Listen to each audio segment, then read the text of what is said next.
Bonjour à toutes et à tous, bienvenue sur KTV, Kwezi FM, le live Facebook de KTV pour un temps de parole en direct, à la radio et à la télévision, partout. Très heureux de recevoir ce matin Alaoui, il est syndicaliste, il est pompier, il est sur notre plateau. Alaoui, bonjour. Bonjour Patrick, bonjour Kamar.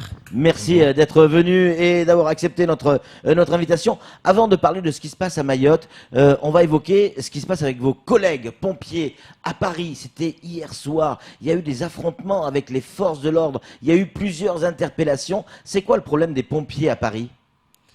Le problème, c'est qu'à un moment donné, les collègues, ils ont voulu rejoindre leur bus, l'emplacement de leur bus, et que les CRS leur ont barré la route. Donc, après plusieurs tentatives, eh bien, ça a dégénéré.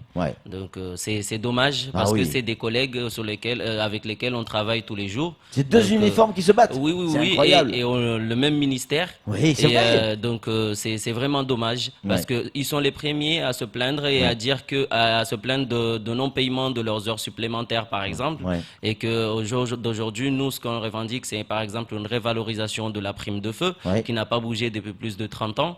Donc, du coup, on porte quasiment les mêmes revendications. Sauf que vous n'avez pas manifesté hier. Sauf que nous, effectivement, parce que nous, pour manifester, il faut se préparer, il faut se prendre en avance, et que nous, on a des échéances à venir, c'est que on a souhaité les préparer, les mettre en place, parce que là, à l'heure actuelle, ce que nous mettons en avance, c'est que nous sommes un syndicat jeune qui est piloté par des jeunes, mais même s'il y a des anciens qui nous conseillent derrière, mais la plupart de nos représentants, ils sont jeunes. Donc, on a préféré mettre en avance la formation, la visite du national, du bureau exécutif national qui va venir à Mayotte. D'accord, c'est prévu pour quand à peu près ?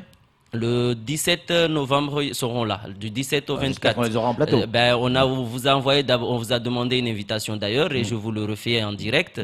Et ce serait bien qu'on puisse avoir un temps de parole chez vous, une émission pour pouvoir discuter, parce que eux, ils vont visiter les casernes, ils vont nous donner une formation sur les instances que nous sommes présentes, le comité technique et la CAP.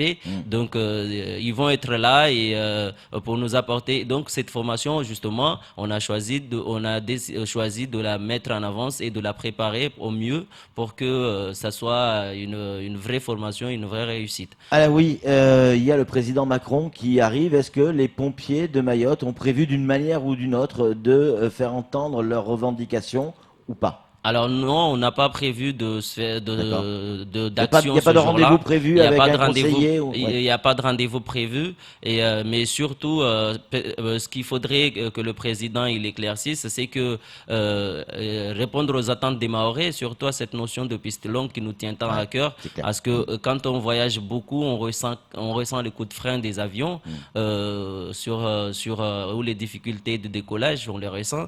Mais en même temps, de répondre à cette problématique de volcan qui est là, et le séisme qui est là, qui fait partie des conséquences, mais sur lesquels les secours à l'heure actuelle, nous nous sommes informés de rien du tout et on n'est pas préparé. Donc au jour d'aujourd'hui, s'il y a une catastrophe naturelle venant de cet séisme ou de ce volcan, Mayotte, il est à 2000 km de premiers renforts qui sont la Réunion, mais on sera bien dans la merde, je vais dire, pardon. Ça c'est normalement un terme du faux journal. Hein. Du journal de Kamar. C'est ça, exactement.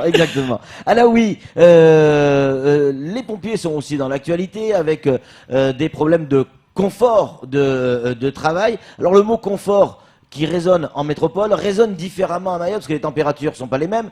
Vous êtes, il y a trois ambulances à Kaweni, 2 ont été à l'arrêt par vos soins parce qu'il n'y avait pas la clim à l'intérieur.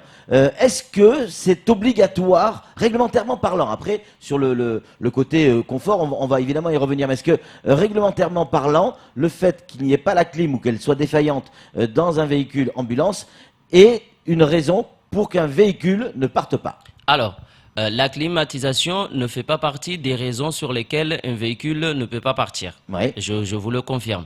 On peut arrêter un véhicule à partir s'il représente un danger pour la sécurité des agents, mais aussi de la population. Un défaut de frein, par exemple. Bien sûr. Les feux, les clignotants, tout cela. Mais ici, le problème, c'est que ici, il s'agit d'un confort déjà pour la population, parce que imaginons quelqu'un qui pour le patient en fait, pour le patient, quelqu'un qui fait un malaise, qui prend un coup de chaleur et il rentre dans une ambulance où il fait 40 degrés dedans. C'est encore plus pire que quand il était à l'air libre. Donc, mais ce qui est dommage et désagréable, c'est que ce problème, il dure depuis plus de 1 an. Oui, vous avez fait on a fait plusieurs comptes rendus, on a signalé plusieurs fois à notre chef de centre, à notre chef de centre qui représente la direction, mais rien n'a été fait, rien n'a changé depuis plus d'1 an. Alors aujourd'hui, nous on les a pas pris en traître. L'équipe elle leur a dit depuis vendredi dernier qu'il faut trouver une solution, sinon nous on sera obligé d'agir. Le matin, alors arrivons sur les faits. Qu'est-ce qui s'est passé? Le matin, le lundi, à la prise de garde à 7 h, on a dit au chef de centre, l'équipe a dit au chef de centre que les 2 ambulances sur les 3, on les prendra pas en charge. Donc ils sont à votre disponibilité, mais pas à notre charge. C'est-à-dire, pour que les gens comprennent bien ce que ça veut dire, c'est-à-dire que sur les 3 ambulances, il y en a qu'une qui sera en fonctionnement pour répondre aux interventions. Pour répondre aux les interventions. 2 autres, elles resteront dans le garage parce qu'elles n'ont pas la clim. Au garage parce qu'elles offrent des conditions de travail qui sont pour la clim, qui sont inacceptables. Pour les victimes que la population que nous secourons, mais également pour nous qui sommes dedans, qui sommes censés, tu sais, tu restes dans cette ambulance jusqu'à midi, tu as l'impression d'avoir fait 48 heures de garde.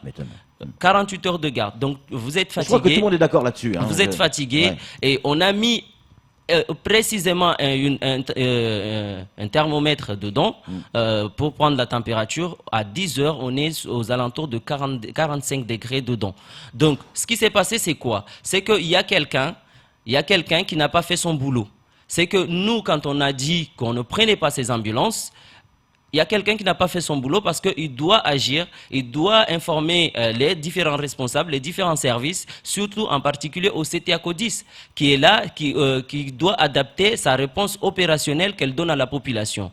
Aujourd'hui, on dit qu'il y a quelqu'un qui n'a pas fait son travail, c'est au sein des pompiers. Au sein des pompiers, oui, parce qu'il n'a pas pris ses responsabilités. Moi, ce que j'ai envie de dire ici, c'est que notre chef de centre, il doit être le premier à nous protéger, nous, ces agents. Nous, les agents, ces agents. Mais ce qu'ils n'ont pas fait, c'est qu'ils ont laissé les choses y aller, et une fois le VSAV qui était opérationnel parti, le seul qui restait, qui est parti sur une intervention 30 minutes, 15 à 30 minutes après, il y a une autre intervention qui est venue, carence ambulancière, donc, et là on n'a plus d'engin. On n'a plus d'engin pour partir. On ne peut pas partir parce qu'on n'a plus d'engin à notre disponibilité. Les fameux 2 engins que vous avez bloqués le matin. Oui, parce que ces engins-là, ils ne sont pas à notre responsabilité puisqu'on les a refusés tôt le matin, on les a donnés au chef de centre. Donc ils ne sont pas... Nous, on a refusé... Vous avez refusé les ambulances, mais pas de partir en intervention. Mais en même temps, ça revient même. Parce que si vous refusez les ambulances pour les raisons de clim, donc a priori non réglementaire, mais ça peut se comprendre. Quelque part, c'est une autre manière de refuser d'aller intervenir, même si le terme est différent, puisque vous savez très bien qu'il va manquer les ambulances. Donc le terme est différent, mais du moment où on a refusé les ambulances, c'est là où je vous demande de me laisser finir. Pardon, allez-y. Je vous demande de me laisser finir. Cette intervention qui est venue est censée ne jamais nous revenir, parce que si on avait informé le CTACO 10 qui aurait adapté sa réponse opérationnelle par rapport à l'unique engin qu'on avait, cette intervention n'aurait pas dû nous revenir. Et surtout, je tiens à préciser que cette intervention, il s'agit de carence ambulancière. Si on avait fait ce qu'il fallait, si chacun avait pris ses responsabilités, cette intervention, le CTACO 10 aurait dû demander au SAMU, aurait dit au SAMU que nous, on n'a pas les moyens de faire cette intervention. Il vous revient l'intervention, donc engagez vos moyens pour aller faire l'intervention. Mais ni c'est-à-dire le que chef de l'information centre, n'est pas remontée. l'information n'est pas remontée, n'a pas été faite comme il le faut, ni le chef de centre n'a pris l'intention d'informer peut-être, ni le CTA Code 10 n'a pas demandé au SAMU de faire cette intervention parce que nous on n'a pas les moyens de la faire, alors que c'est une intervention qui leur revient de droit, et encore plus notre commandement n'a pas fait, n'a pas dit au SAMU de faire son boulot. Mais ce que je voudrais demander ici, c'est vous devrez peut-être inviter la direction à venir au plateau. Plusieurs fois on l'a invité. Monsieur Terrien, on l'a invité plusieurs fois, il n'est jamais venu. Et nous dire pourquoi il y a tant de mépris envers les gens qui sont à la caserne. Patrick et Kamar, il y a quelque chose que les Mahorais doivent comprendre. Les Mahorais doivent comprendre que dans ces ambulances, eh bien, ça fait plusieurs mois que les ambulances ne sont pas désinfectées. On peut faire... Comment ça? Ils ne sont pas désinfectés. C'est grave. Hein? Je vous le dis, en tant que syndicaliste, ça fait plusieurs mois qu'il n'y a plus de produits désinfectants des ambulances. Il n'y a plus de produits pour nettoyer les ambulances. Donc, il faut nettoyer. Et quand on fait une intervention où il y a du sang qui tombe dans la cabine, il faut nettoyer avec des produits, il faut désinfecter avec des produits. Ça veut dire qu'il peut y avoir une autre intervention encore avec du sang de la... Eh bien, on va mettre de l'eau. On va juste nettoyer avec de l'eau, mais pas désinfecter. Donc, ça fait plusieurs mois qu'il n'y a pas de produit pour Vous l'avez signalé, la direction? Ben oui. Ben oui. La pharmacie, elle est vide. La pharmacie, elle est vide. Mais comment on peut accepter, quand on aime son boulot, de travailler dans ces conditions-là? Surtout un travail où on est censé apporter des secours à quelqu'un qui en a besoin. Donc, inviter la direction à dire pourquoi il y a tant de mépris pour les gens qui sont dans la caserne. Pourquoi il y a tant de mépris? La direction s'est dotée des bureaux à 5 millions d'euros. Est-ce que c'était nécessaire de mettre 5 millions d'euros dedans et de laisser la population de Mayotte dans des conditions pareilles? Alors oui, j'aimerais entendre votre message, très clair, très clair, et vous avez raison de le dire sur cette antenne. Quant à l'invitation du colonel Terrien, c'est-à-dire votre patron, on l'a fait à plusieurs reprises par mail, par SMS, même par téléphone. Il n'a jamais répondu, à part une fois, présent à nos invitations. Mais on va renouveler, bien évidemment. Je voudrais qu'on termine, parce qu'il est déjà 55, je voudrais qu'on termine sur les conséquences du fait que ces deux ambulances aient été bloquées par un certain nombre de pompiers, parce qu'il n'y avait pas la clim. L'intervention qui est arrivée après la deuxième, c'est-à-dire qu'elle n'a pas pu avoir lieu. Alors, l'intervention qui est arrivée après, elle a été faite quand même parce que comme on avait une équipe, on a une équipe qui est sur le VSA 21, qui est partie en première intervention, et bien dès qu'elle a fini, on l'a redirigée vers cette intervention. D'accord. On l'a redirigée vers cette intervention et c'est ce qui est dommage parce que on aurait dû, si la direction nous avait donné les moyens, cette intervention aurait dû être faite dans les 5 minutes parce que à Disma c'est pas trop loin. Mais ce qui est encore dommage, c'est que on assiste à un phénomène de mise en place des moyens chez les pompiers qui est très lente. Je comprends pas qu'il y ait des ambulances neuves qui sont là à Kinga depuis plusieurs mois. Ils sont pas mises dans les casernes. C'est un peu dommage. Donc c'est un peu dommage. Et qu'on nous dise que pour des climatisations, il faut 1 an pour commander des pièces, ça c'est bien dommage. Pour conclure, pour que tout le monde comprenne bien et qu'on mette un terme à cette pseudo-polémique, vous n'avez pas, selon vous, refusé de partir en intervention, vous avez refusé les ambulances qui sont destinées à partir en intervention. C'est bien ça? Alors, nous avons refusé 2 ambulances, et à partir du moment où nous les avons refusées depuis le matin, oui, on a bien compris. Et c'est à eux de prendre leurs responsabilités. Ces ambulances-là, d'habitude, ils partent en intervention. Et là, les conséquences, c'est quoi? C'est qu'ils nous ont trouvé une ambulance avec climatisation. Ça a servi à quelque chose. Quand ils veulent, ils sont capables de déclarter que les sorties très vite, quelques heures après. Quelques heures après, on a eu une ambulance et dès qu'ils veulent, ça se voit qu'ils peuvent trouver des moyens.